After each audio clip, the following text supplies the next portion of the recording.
Let's look at a couple of examples on integration by parts twice. Now, by now we already know when we use integration by parts what process is in terms of what we're going to let equal u. But we haven't done one like this yet. So say if we were trying to integrate x squared sine x, clearly we've got two functions multiplied together. So potentially we could do integration by parts with this. Let's see what happens as we start this one. So we'll say u equals dv by dx equals, using the late rule, there are no logarithms, so the algebra u would equal x squared.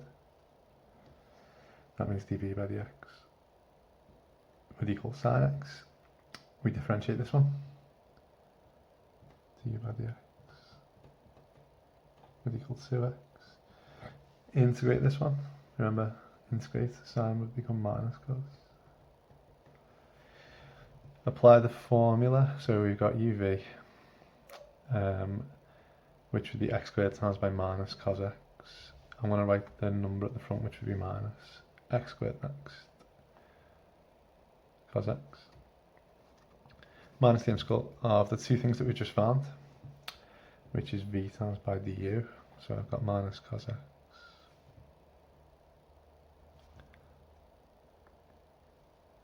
multiplied by 2x. And if we tidy this up, take the multiples outside, so take the minus and the 2 out, so that'll be plus 2. And then we're trying to integrate x cos x.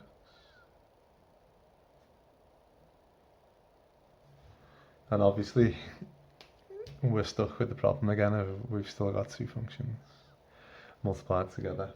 It's not as bad as it was when it started though, if you think about how this happens. We started with x squared times by sine x, now we've only got x times by cos x. So because this process involves the derivative, this x squared became an x, and then if we do it once more, it will become a constant. So all we have to do is do parts one more time. One thing you do need to be careful of on these type of questions, set your work out really carefully. Like, we're starting to get into the second year content now, and there's a lot of working out, isn't there? What might be an idea is if you just treat this as like a separate question and just integrate x cos x, and then go back to this line later once you've done this separate working out. So we've got u equals x du by dx equals 1, dv by dx equals cos x, integrate cos, and you get sine x. So that integral would be u times by v, x sine x, minus the integral of the two things we just found, which is 1 times sine x. So that would be x sine x. Integrate sine, you get minus cos, so minus minus become plus cos. And then we can say, well, right, therefore, our actual answer would be minus x squared cos x plus 2 lots of this integral that we've just found.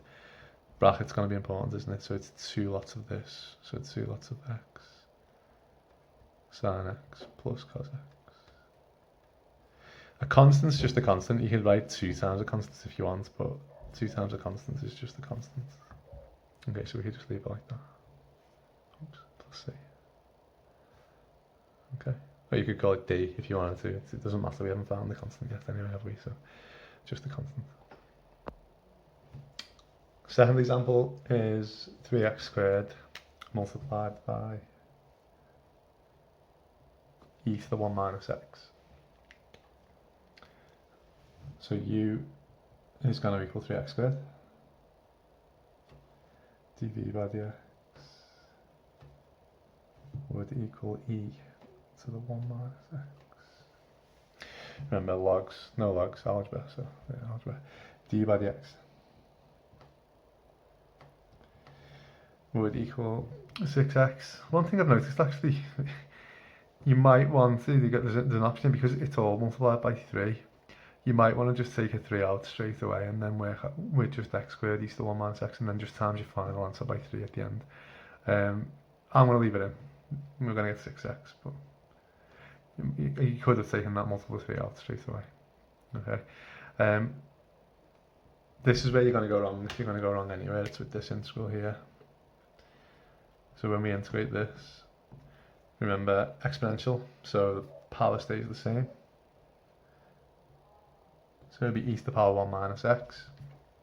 And then the coefficient is it's minus x, isn't it? So there's a minus 1 in front of that.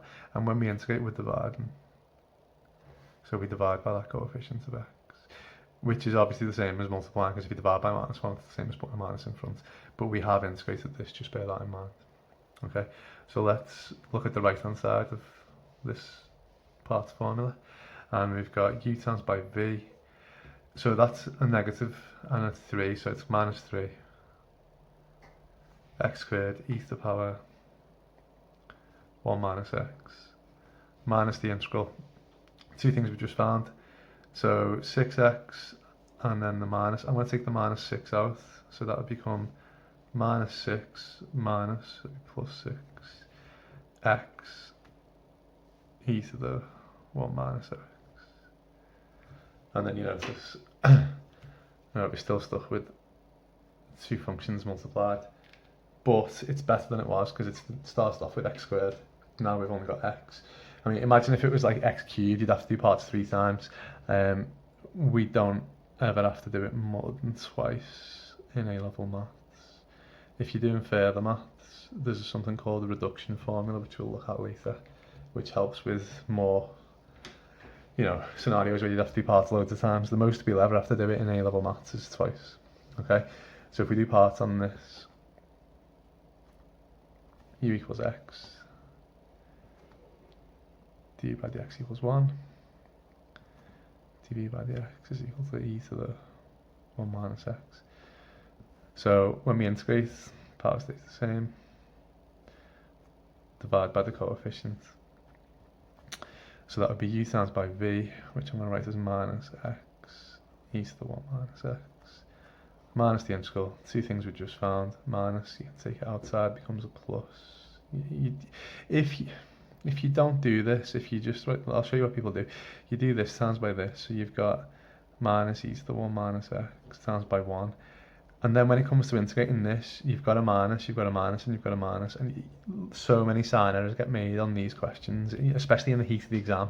Like imagine when you're trying to concentrate with all these other questions and the time pressure, just do yourself a favour and tidy up your integrals as you go, because it's just, you're going to make so many fewer mistakes by doing this. So we've got minus x e to the 1 minus x, integrate this, divide, it becomes negative again because we're dividing by the minus.